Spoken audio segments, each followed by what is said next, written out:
Hi, I'm Barry Sahajian. This video is about a bass funk arpeggio with a double chromatic approach. Now this sounds like a lot, but actually less is more.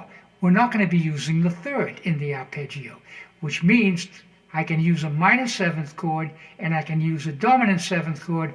Same bass line, we'll work on both of them. Let's go. I'm going to show you what I'm talking about right now.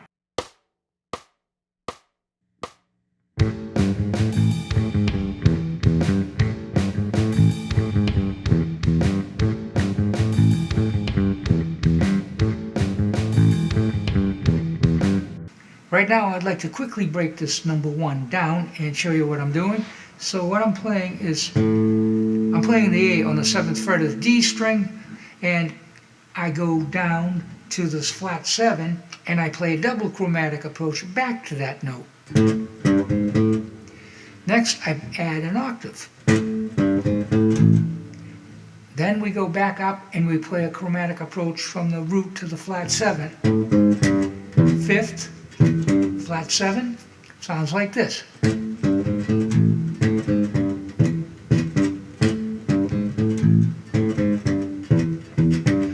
I'd like you to notice the finger I'm using. I may have explained this once before. I'm kind of using what upright players used to use quite often and still do. They use the index, the 2nd finger, and the 4th finger. And they don't use the 3rd finger much, but things are starting to change, and I think some of the more aggressive and progressive type upright players are using fingering that. When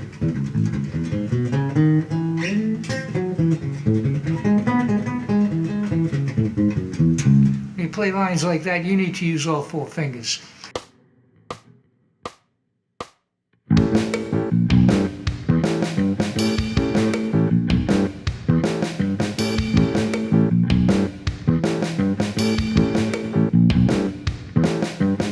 This one starts to get a little more interesting, but before I proceed, I might ask you subscribe to my channel, hit the bell to be notified, comment and like, and let's continue on. On this one I'm using a 9 with a double chromatic approach, and it sounds pretty interesting. I'll show you how it works.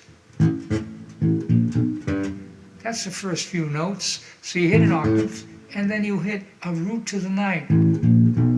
And then that double chromatic approach, it lands on the 9, the B down here, and then you go to the 7th. So it's sort of a different type of double chromatic approach. The target note is basically the 7th. And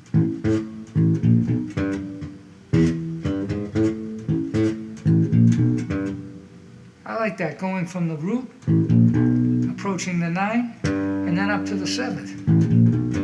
And you can kind of get into a little bit of an improvisation mode quite easily with this. I'll show you.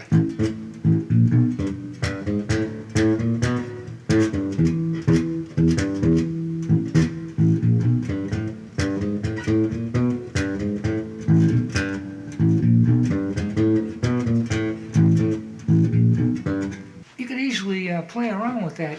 Easily, you have those double chromatic approaches from the octave to the 9, or down here for the lower octave to the 9, and you can throw the flat 7 to the 1, or you can reverse that.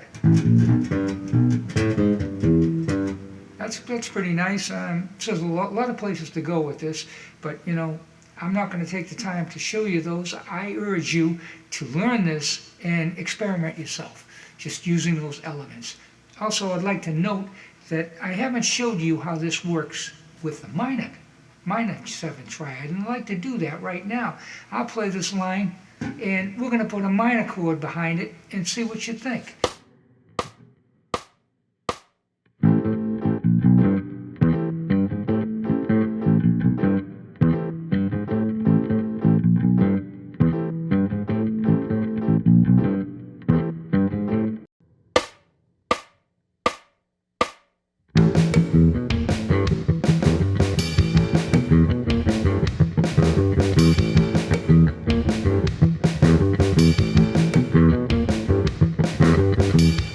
I'm going to slow number 3 down so you can get a look at it.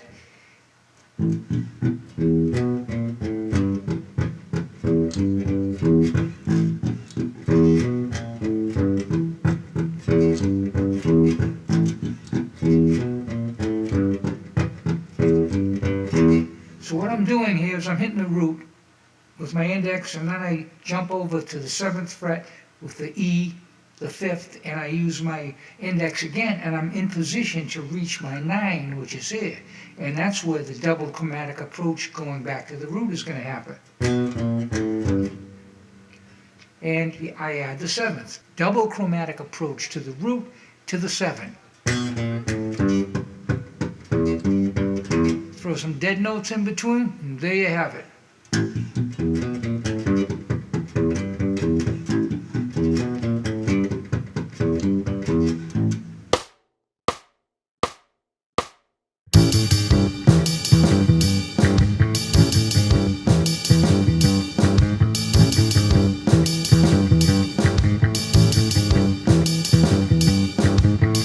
Let's take a closer look at number 4. Number 4 is very basic, actually, and it's a good example to play very fast because it's very simple.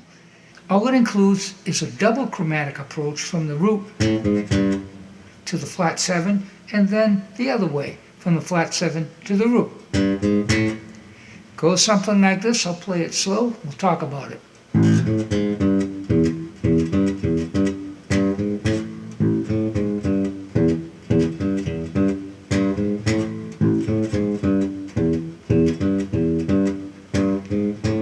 Okay, root, then the chromatic approach to the 7th. And then we go back and forth from the 5th to the 7th. Then we play from the flat 7 up to the root as a double chromatic approach.